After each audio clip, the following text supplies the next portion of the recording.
guys approach those Thursdays, Jensen? Because you knew normally you're going to be on the move somewhere a lot of times here, going to city. Are Thursday day baseball games a different feel from the rigmarole of 162? Just depends on where you are. If you're leaving from home to start on a big road trip, if you're going to a great city with good food, you're excited to get the hell out of Dodge so that you can enjoy some time with the boys on the road here. That's where I'm going to look for a couple of different spots so far. And I think that the opportune spaces will be, even with your Mets and Phillies, I do like an alternate total over 9 today. And I know that when we look at where the Mets come off pacing the Cincinnati Reds, a nice little spot for them to, kind of get the bats going a little bit. Cincinnati has just been a real tough spot for them. Philadelphia is 19-15-1 to the over as a home favorite. And I think when you look at where they are today, looking at the pitching matchup, this is going to be one that you want to attack. With Aaron Nola on the mound, who has been batting practice in a lot of regards. So has Sean Manaea in certain spurts. That's at 6:40 p.m. Eastern time, Citizens Bank. It's starting to get hot. The ball is starting to travel. So that's an over, alternate total over 9. I found at Novig at minus $1.28. Also going to go back to the well. We tried to take a shot on my Guardians for a short road dog. That is not really good. One of the worst starts for Gavin Williams all year, and the Brewers just keep being a buzzsaw.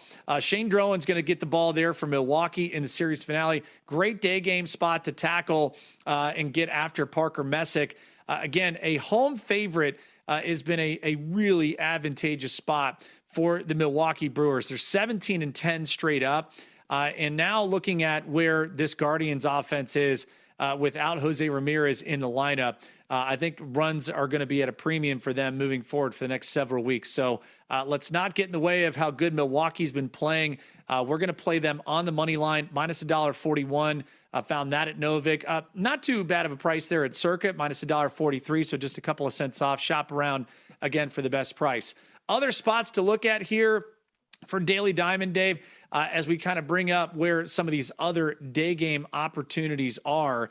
Toronto and Boston, and I know Greg Peterson has targeted Trey Savage and Sonny Gray. I don't have a great feel as far as the money line, but it almost feels like if you're going to win a game, this is where Boston would have to stand up. So the Red Sox, a short home price here as a home favorite, minus $1.18, $1.22 there at Circa. That's where I would lean, to be honest, Dave. Maybe an over, but thought that would happen yesterday. Not even close, with only 3 runs. So side would favor, to me, Sonny Gray and the Red Sox. They got to get going here, man. Sam Kennedy said that they are going to be in this next week or two window of figuring out whether they're buyers or sellers.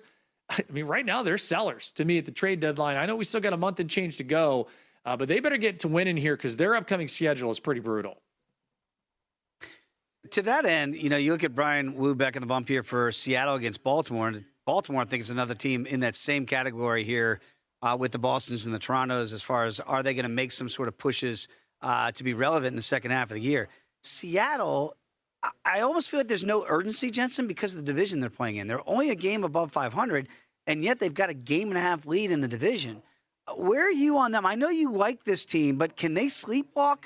Now you get Kyle Raleigh back. Can they sleepwalk for the better part of the first half of the year and still be exactly where they want to be in the second half? I think they've had a decent amount of injuries to overcome. And Raleigh, obviously, with the real tough start, even with him being healthy and then going on the IL, they've actually tread water pretty well.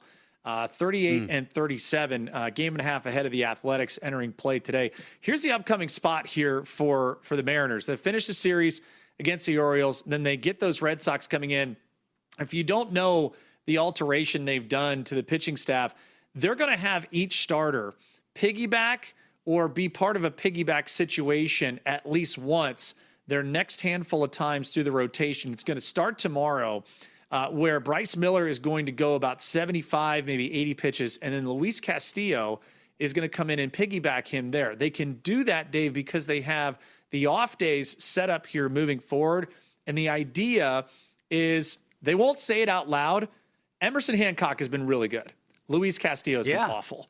And so they're trying to respect the veteran nature that Castillo has been a huge part of this team. And they don't want to, have to make a really tough decision that would upset the clubhouse. So here's how they're going to do it. Ooh.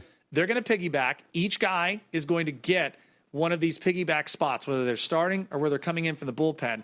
It's also going to help save their bullpen a little bit. And then with the off days moved in, they're able to kind of keep from skipping someone in the rotation, so they can keep everyone stretched out, which is great news for their longevity. But their upcoming schedule, Dave, looks pretty good. They get the lowly Red Sox coming out to the Pacific Northwest to finish the homestand. They'll come east to take on the Pirates, be a good series. Then they get the Guardians in Cleveland, and they have been really, really solid in Cleveland the last handful of years. So this may end up working out really well. They just have to continue to weather what has been an injury bug. It feels like everybody in their starting lineup of the big boys has been injured. Randy Rosarena just went down with a hamstring issue. You just get Cal Raleigh back. Luke Raley has been banged up the last couple of days, as has Josh Naylor.